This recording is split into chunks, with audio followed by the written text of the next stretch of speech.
ఒకప్పుడు పెళ్ళిళ్ళు చేయాలంటే అటు 7 తరాలు ఇటు 7 తరాలు చూడాలి అంటారు. కానీ ఇప్పుడు అమ్మాయి బ్యాక్గ్రౌండ్ చెక్ చేసిన తర్వాతే అబ్బాయిలు పెళ్లి చేసుకోవాలనే ట్రెండ్కి మారిపోయింది. ఈ విషయం ఇప్పుడు ఎందుకు చెప్తున్నానంటే రోజు ఏదో ఒక ప్రాంతంలో భార్య భర్తల్ని అత్యంత కిరాతకంగా చంపేస్తున్నటువంటి ఘటనలు చూస్తుంటే ప్రస్తుతం ఇదే ట్రెండ్ నడుస్తుందని చెప్పాలి. నిన్న దుండిగల్లో రామ్దాస్ని భార్య ప్రియుడితో కలిసి బీరు బాటిల్తో దాడి చేయించింది. ప్రస్తుతం రామ్దాస్ తల్లి మనతో పాటు ఉన్నారు. చెప్పండి అమ్మా, కొడుకుని అల్లారు ముద్దుగా పెంచుకుంటారు ప్రతి తల్లి కూడా. పెళ్లి చేసిన తర్వాత పిల్లా పాపలతో చల్లగా ఉండాలి అనుకుంటారు. అదే అనుకుంటాం, మంచిగా ఉండాలి, మంచిగా బతకరు నైనా పిల్లలు మీరు మంచిగా ఉండాలని చెప్తాం. కానీ ఇట్లా తీసుకుపోయి ఇట్లా జరుగుతుంది అని తెలుస్తుంది తెలియదు కదా. మేము నిద్ర పోయినాం, 12 అవుతుంది. పోతే లేపిడు, అమ్మ నేను నోట్లోకి వెళ్ళి మాట వస్తలేదు.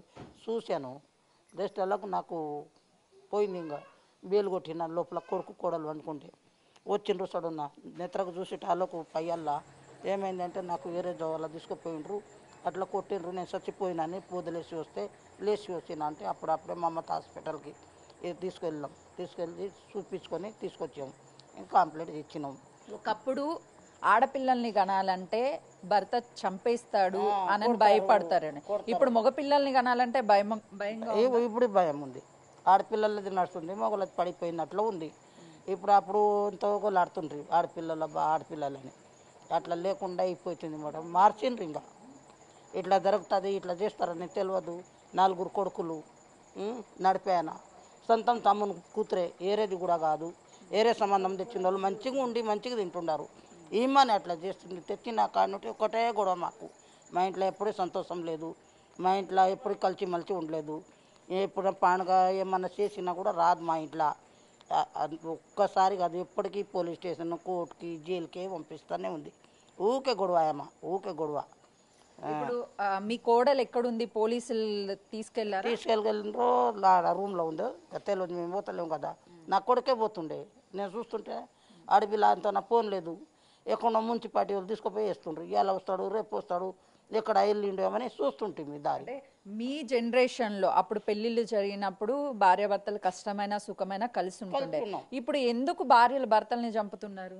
అదే కదా, అప్పుడు ఎంత కష్టాలు వచ్చి ఆకలి కొని దూప కొని పిల్లలకు అత్తమామలకు అన్నీ చూసుకున్నాం. ఇప్పుడు అట్లా లేదు, అత్తమామలకు కూడా చూస్తలేరు, ఏమొచ్చిందో కూడా పట్టిస్తలేరు. ఆల్మొగుడు మీరన్నా మంచిగా మీ పిల్లలు మీరు మంచిగా ఉండారని కూడా చెప్తాం. అట్లాంటిది కూడా వదిలేసి మొగనికి అట్లా కొట్టుపిచ్చి చంపేయాలని అట్లా తయారైండ్రు. ఏం చేస్తాం? ఎందుకై ఉంటారమ్మా అట్లా? అంటే రోజు న్యూస్ చూస్తున్నారు, ఎక్కడొకక్కడ భార్యలు చంపేస్తున్నారు.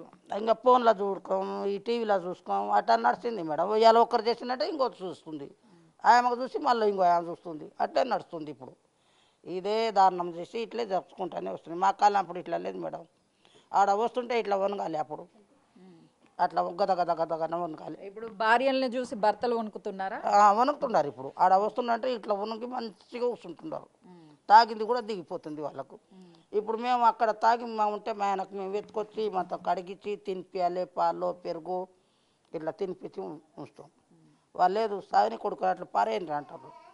ఏం చేస్తాం? ఎన్నుకుంటా ఉంటా, చెప్పను, చెప్పి వాళ్ళతో ఏం మాటలు పడాలి అని కూడా మర్సంగా అవుతాను నేను.